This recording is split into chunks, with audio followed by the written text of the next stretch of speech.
ध्यान क्या है, इस छोटी सी घटना को समझें। चांग चिंग के संबंध में कहा जाता है वह बड़ा कवि था, बड़ा सौंदर्य पारखी था। कहते हैं चीन में उस जैसा सौंदर्य का दार्शनिक नहीं हुआ। उसने जैसे सौंदर्य शास्त्र पर, एस्थेटिक्स पर बहुमूल्य ग्रंथ लिखे किसी और ने नहीं लिखे। वो जैसे उन पुराने दिनों का क्रोशे था। 20 साल तक वो ग्रंथों में डूबा रहा, सौंदर्य क्या है इसकी तलाश करता रहा। एक रात, आधी रात, किताबों में डूबा डूबा उठा, पर्दा सरकाया, द्वार के बाहर झांका, पूरा चांद आकाश में था। चिनार के ऊंचे दरख्त जैसे ध्यानस्थ खड़े थे। मंद समीर बहती थी। उस समीर पर चढ़कर फूलों की गंध उसके नासापुटों तक आई। कोई एक पक्षी, जल पक्षी जोर से चीखा और उस जल पक्षी की चीख में कुछ घटित हुआ, कुछ घट गया। चांग चिंग अपने आप से ही जैसे बोला, how mistaken I was, how mistaken I was, raise the screen and see the world. कैसी मैं भूल में भरा था, कितनी भूल में था मैं। पर्दा उठाओ और जगत को देखो। 20 साल किताबों में से उसे सौंदर्य का पता न चला। पर्दा हटाया और सौंदर्य सामने खड़ा था, साक्षात। तुम पूछते हो ध्यान क्या है? ध्यान है पर्दा हटाने की कला। और ये पर्दा बाहर नहीं है, ये पर्दा तुम्हारे भीतर पड़ा, तुम्हारे अंतस्थल पर पड़ा है। ध्यान है पर्दा हटाना। पर्दा बुना है विचारों से, विचार के ताने बानों से पर्दा बुना है। अच्छे विचार, बुरे विचार, इनके ताने बाने से पर्दा बुना है। जैसे जैसे तुम विचारों के पार झांकने लगो, या विचारों को ठहराने में सफल हो जाओ, या विचारों को हटाने में सफल हो जाओ, वैसे ही ध्यान घट जाएगा। निर्विचार दशा का नाम ध्यान। ध्यान का अर्थ है ऐसी कोई संधि भीतर, जब तुम तो हो, जगत तो है, और दोनों के बीच में विचार का पर्दा नहीं। कभी सूरज को उगते देखकर, कभी पूरे चांद को देखकर, कभी इन शांत वृक्षों को देखकर, कभी गुलमोहर के फूलों पर ध्यान करते हुए। तुम हो, गुलमोहर है, सजा दुल्हन की तरह, और बीच में कोई विचार नहीं। इतना भी विचार नहीं कि ये गुलमोहर का वृक्ष है, इतना भी विचार नहीं कि फूल सुंदर हैं, इतना भी विचार नहीं। शब्द उठ ही नहीं रहे, अवाक, मौन, स्तब्ध तुम रह गए हो। उस घड़ी का नाम ध्यान है। पहले तो क्षण क्षण को होगा, कभी कभी होगा, और जब तुम चाहोगे तब ना होगा, जब होगा तब होगा। क्योंकि ये चाहे की बात नहीं, चाहे में तो विचार आ गए, ये तो कभी कभी होगा। इसलिए ध्यान के संबंध में एक बात ख्याल से पकड़ लेना, खूब गहरे पकड़ लेना, ये तुम्हारी चाहत से नहीं होता है। ये इतनी बड़ी बात है कि तुम्हारी चाहत से नहीं होती, ये तो कभी कभी अनायास किसी शांत क्षण में हो जाती। तो हम करें क्या? ध्यान के लिए हम करें क्या? यही शायद तुमने पूछना चाहा कि ध्यान क्या है, कैसे करें। ध्यान के लिए हम इतना ही कर सकते हैं कि अपने को शिथिल करें, दौड़ धाप से थोड़ी देर के लिए रुक जाएं, घड़ी भर को 24 घंटे में सब आपाधापी छोड़ दें। लेके तकिया निकल गए, लेट गए लान पर, टिक गए वृक्ष के साथ, आंखें बंद कर ली, पहुंच गए नदी तट पर, लेट गए रेत में, सुनने लगे नदी की कलकल। मंदिर मस्जिद जाने को मैं कह ही नहीं रहा हूं, क्योंकि पत्थरों में कहां ध्यान।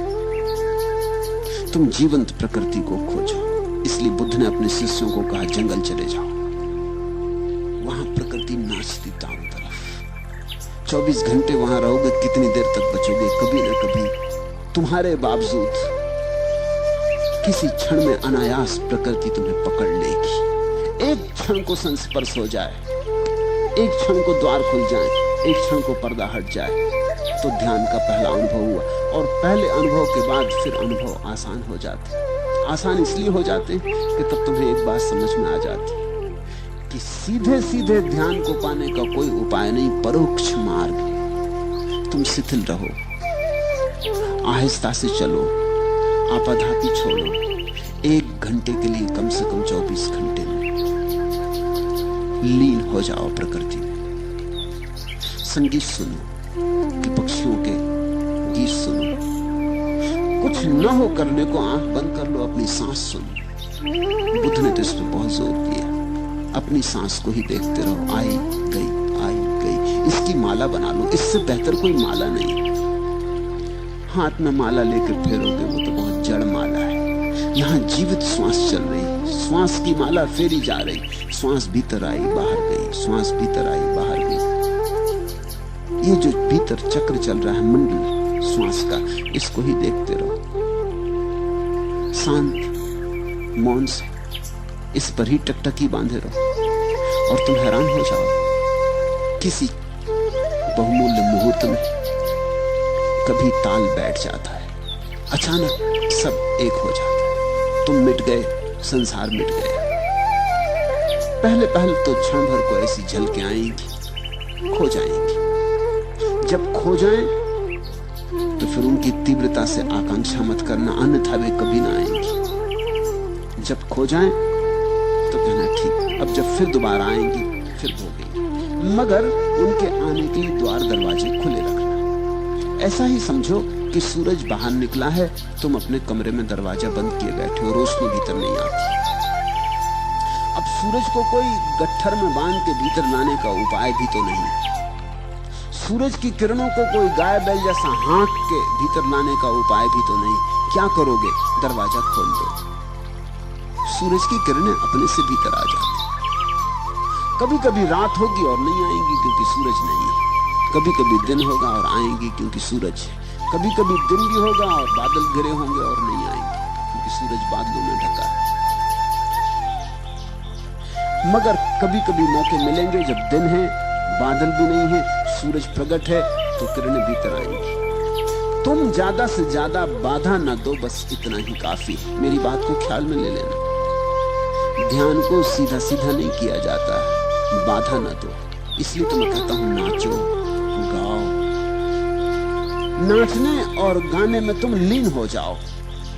अचानक तुम पाओगे हवा की झोंके की तरह ध्यान आया, तुम्हें नहा गया, तुम्हारा रोआ रोआ पुलकित कर गया, ताजा कर गया। धीरे धीरे तुम समझने लगोगे इस कला को। ध्यान का कोई विज्ञान नहीं है, कला है। धीरे धीरे तुम समझने लगोगे कि किस घड़ियों में ध्यान घटता है। उन घड़ियों में मैं कैसे अपने को खुला छोड़ दूं। जैसे ही तुम इतनी सी बात सीख गए, तुम्हारे हाथ में कुंजी आ गई। इसे इस तरह प्रयोग करो। कभी रात नींद खुल गई है, बिस्तर पे पड़े हो, अनिद्रा के लिए परेशान मत हो। इस मौके को मत खो। ये शुभ घड़ी, सारा जगत सोया, पत्नी बच्चे सब सोए, तुम मौका मिल गया, बैठ जाओ अपने बिस्तर में। रात के सन्नाटे को सुनो। ये बोलते हुए झींगर, ये रात की चुप्पी, ये सारा जगत सोया हुआ, सारा कोलाहल बंद। जरा सुन लो इसे शांति से। ये शांति तुम्हारे भीतर भी शांति को झंकारेगी। ये बाहर गूंजती हुई शांति तुम्हारे भीतर हृदय में भी गूंज पैदा करेगी, प्रतिध्वनि पैदा करेगी। जब सारा घर और सारी दुनिया सोई हो तो आधी रात चुपचाप अपने बिस्तर में बैठ जाने से ज्यादा शुभ घड़ी ध्यान के लिए खोजनी कठिन है। लेकिन मैं ये नहीं कह रहा हूं कि तुम आधी रात अलार्म भर के बैठ जाओ, कभी नहीं, तो धोखा हो जाएगा। तुमने अगर इसको कोई नियम बना लिया कि अलार्म भर के 2 बजे रात उठ के बैठ जाएंगे, फिर सब गड़बड़ हो जाएगी। ध्यान तुम्हारे खींचे खींचे नहीं आता। ध्यान इतनी नाजुक बात है, तुम बुलाते हो तो संकोच से भर जाता, आते ही नहीं। बड़ी नाजुक दुल्हन है ध्यान। तुम जोर जबरदस्ती मत करना, नहीं तो बलात्कार हो जाए। बहुत धीरे धीरे फुसलाना पड़ता। फुसलाने शब्द को याद रखना, ध्यान को फुसलाना पड़ता।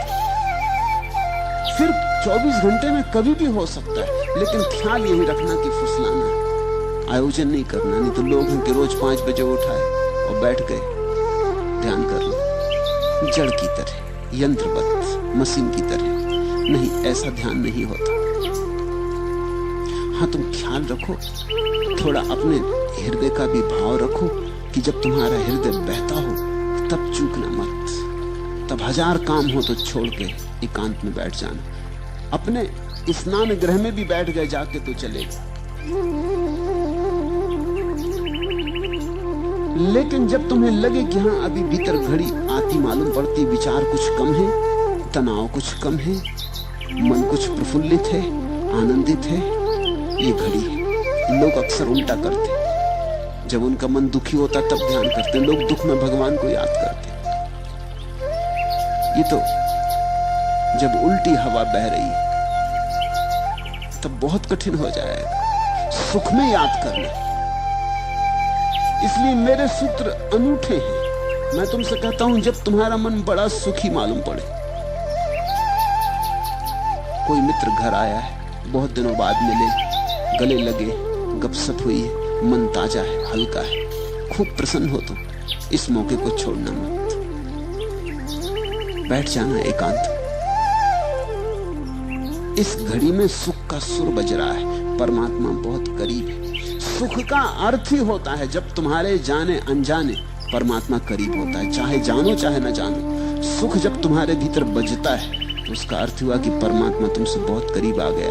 तुम किसी अनजाने मार्ग से घूमते घूमते परमात्मा के पास पहुंच गए हो, मंदिर करीब है, इसलिए सुख बज रहा है। इस घड़ी को चूकना मत। इस घड़ी में तो जल्दी से खोजना, कहीं किनारे पर ही हाथ के बढ़ाने से ही मंदिर का द्वार मिल जाएगा। लेकिन लोग दुख में याद करते, सुख में भूल जाते। दुख में तुम मंदिर से बहुत दूर पड़ गए हो, अनंत दूरी। दुख में तो भरोसे नहीं आता कि ईश्वर हो भी सकता है। दुख में कहां भरोसा आ सकता है? दुख में तो ऐसा लगता है संसार में कोई नहीं। दुख में तो ऐसा लगता है कि ये कोई शैतान चला रहा है संसार, कोई दुष्ट। दुख में तो ऐसा लगता है कि समाप्त कर लो अपने। न कोई कृतज्ञता, न कोई धन्यवाद का भाव उठता। दुख में कैसे उठे? लेकिन लोग दुख में मंदिर जाते, मस्जिद जाते, भगवान को याद करते, प्रार्थना करते और सुख में भूल जाते। और मैं तुमसे कहता हूं, सुख में ही घटता है। सुख के क्षण में ही तुम करीब से करीब होते। उस समय सरक जाना, उस समय लेट जाना जमीन पर, साष्टांग रख देना सिर भूमि पर, ठंडी गीली लान पर लेट जाना, आंख बंद कर लेना। उस क्षण सोच लेना अपने को कि मिल रहे पृथ्वी के साथ, एक हो रहे पृथ्वी के साथ। और तुम पाओगे कभी कभी आ जाती लहर, तरंग की तरह तुम्हारे भीतर प्राणों में कुछ कप जाता, कोई नई बीन बजती। धीरे धीरे पहचान हो जाएगी और धीरे धीरे तुम्हें कला आ जाएगी। तुम धीरे धीरे पहचानने लगोगे कि कब इसके होने के क्षण होते, कैसी दशा होती तुम्हारी जब ये निकटता में घट जाती है बात, और कैसी दशा होती तुम्हारी जब ये मुश्किल होती है बात। फिर तुम पहचान पे पड़ जाओगे। तुम्हारी आत्मविज्ञान, तुम्हारा प्रतिविज्ञा, तुम्हारी पहचान धीरे धीरे साफ होने लगेगी। पहले तो अंधेरे में टटोलने जैसा है, मगर ध्यान घटता है। और कभी कभी तो उन लोगों को भी घटता है जिन्होंने ध्यान के संबंध में कुछ सोचा ही नहीं। अधार्मिकों को भी घटता है, क्योंकि ध्यान की कोई शर्त ही नहीं है। छोटे बच्चों को घट जाता है, छोटे बच्चों को ज्यादा घट जाता है बजाय बड़ों के। तितली के पीछे भाग रहा बच्चा, सुबह का सूरज निकला, भागा जा रहा तितली के पीछे, सब भूल जाता, तितली ही सब हो गई, उसे याद ही नहीं रहती, खुद भी तितली जैसा उड़ा जा रहा। उस घड़ी ध्यान की झलक मिल जाती। लोग जीवन भर याद करते हैं कि बचपन में बड़ा सुख था। किस सुख की याद है ये? क्या तुम सोचते हो बचपन में तुम्हारे पास बहुत धन था, नहीं था, जरा भी नहीं था। 2-2 पैसे के लिए रोना पड़ता था, 1-1 पैसे के लिए बाप और मां के मोहताज होना पड़ता था। धन तो नहीं था, कोई बड़ा पद था, कहां से होता पद। सब तरह की झंझटें थी। स्कूल कारागृह था, जहां रोज रोज बांध के भेज दिए जाते थे, जहां बैठे बैठे सिवाय परेशान होते थे, कुछ समझ में ना पड़ता था, और हर कोई दबा देता था, बल भी नहीं था, हर एक छाती पे सवार था। तो बचपन में सुख कैसा था? न धन था, न पद था, न प्रतिष्ठा थी, न कोई सम्मान देता था। सुख हो कैसे सकता था? सुख कुछ और था। तितलियों के पीछे भागने में ध्यान की किरण उतर आई थी, सागर के किनारे शंख सीप बीनने में परम आनंद का क्षण उतरा था। कंकड़ पत्थर बीन लाए थे और समझे थे कि हीरे ले आए, और किस चाल से मस्त होकर आए थे। कुछ भी न था हाथ में, लेकिन कुछ ध्यान की सुविधा थी। मेरे देखे बचपन में ध्यान के अतिरिक्त और कोई सुख नहीं है। तुम भूल गए हो, तुम्हें इतनी भर याद रही कि बड़ा सुख था। अगर तुमसे कोई पूछे कि बताओ क्या क्या सुख था, तो तुम मुश्किल में पड़ोगे। और ध्यान की तो तुम्हें याद ही नहीं, ध्यान शब्द ही अपरिचित हो गया। बच्चे को ऐसा पता भी नहीं था कि ये ध्यान है, पर पता होने से क्या होता है? तुम्हें पता हो कि सोना है या नहीं, इससे क्या होता है? सोना सोना है। जैसे जैसे तुम बड़े होते गए, वैसे वैसे ध्यान छूटता गया, क्योंकि तुम विचारों में ज्यादा पढ़ते गए। विचार का शिक्षण दिया गया, स्कूल, कॉलेज, यूनिवर्सिटी सब विचार सिखाते। अभी तक मनुष्य जाति का ऐसा अभागापन है कि कोई विश्वविद्यालय ध्यान नहीं सिखाता। विचार, धीरे धीरे तुम विचार से भरते गए, चिंताएं चिंताएं। तुम चूक ही गए वो छोटे छोटे क्षण जब पर्दा हट जाता था, अपने से हट जाता था। तुमने देखा बच्चे कैसे प्रमुदित मालूम होते हैं, छोटे छोटे बच्चे जिनके पास कुछ भी नहीं है, कोई कारण नहीं प्रसन्न होने का, अकारण प्रसन्न है। वो अकारण प्रसन्नता ध्यान है। देखा एक छोटा बच्चा अपने झूले में पड़ा है, कुछ नहीं चूसने को अंगूठा चूस रहा है, और कैसा प्रसन्न मालूम होता है। ऐसा प्रसन्न मालूम होता है कि सिकंदर भी ना रहा होगा प्रसन्न, अकबर और अशोक भी ना रहे होंगे ऐसे प्रसन्न, बड़े से बड़े साम्राज्य के मालिक ऐसे प्रसन्न न रहे होंगे। इसके पास कुछ भी नहीं, या तो अपने हाथ का या पैर का अंगूठा डाले चूस रहा, लेकिन कुछ घट रहा है। अभी पर्दा खुला ही है, अभी विचार उठते ही नहीं, अभी भीतर की वीण बज रही है। यहूदियों में एक कथा है कि जब कोई बच्चा पैदा होता है तो देवता आते और उस बच्चे के सिर पे हाथ फेरते, ताकि वो भूल जाए उस सुख को, जो सुख परमात्मा के घर उसने जाना था। नहीं तो जिंदगी बड़ी कठिन हो जाएगी। दयावश ऐसा करते हैं, नहीं तो जिंदगी बड़ी कठिन हो जाएगी। अगर वो सुख याद रहे तो बड़ी कठिन हो जाएगी तुलना में। तुम फिर कुछ भी करो व्यर्थ मालूम पड़ेगा। धन कमाओ, पद कमाओ, सुंदर से सुंदर पत्नी और पति ले आओ, अच्छे से अच्छे बच्चे हो, बड़ा मकान हो, कार हो, कुछ भी सान न मालूम पड़ेगा अगर वो सुख याद रहे। तो यहूदी कथा कहती है कि एक देवता उतरता करुणावश और हर बच्चे के माथे पे सिर हाथ फेर देता है। उस हाथ के फेरते ही पर्दा बंद हो जाता, उसे भूल जाता परमात्मा, सुख भूल गया। फिर ये जीवन के दुखों में ही सोचने लगता है सुख होगा। उस पर्दे से खोलना है जो देवताओं ने बंद कर दिया। मुझे तो नहीं लगता कि कोई देवता बंद करते, देवता ऐसी मूढ़ता नहीं कर सकते, लेकिन समाज बंद कर देता है। शायद कहानी उसी की सूचना दे रही। माँ बाप, परिवार, समाज, स्कूल बंद कर देते हैं, पर्दे को डाल देते, ऐसा डाल देते हैं कि तुम भूल ही जाते हो कि यहां द्वार है, तुम समझने लगते दीवार है। ध्यान का अर्थ है इस पर्दे को हटाना और इसे अनायास होने दो, इसे कभी कभी तुम्हें पकड़ लेने दो। और जब तुम्हें यह तरंग पकड़े तो लाख काम छोड़ के बैठ जाना, क्योंकि इससे बहुमूल्य कोई और काम ही नहीं। रात हो कि दिन, सुबह हो कि सांझ, फिर मत देखना। कुछ चूकोगे नहीं तुम, कुछ खोएगा नहीं। और अपूर्व होगी तुम्हारी संपदा फिर। और ये संपदा तुम्हारे भीतर पड़ी है, बस पर्दा हटाने की बात है। ध्यान क्या है? ध्यान भीतर पड़े पर्दे को हटाना है।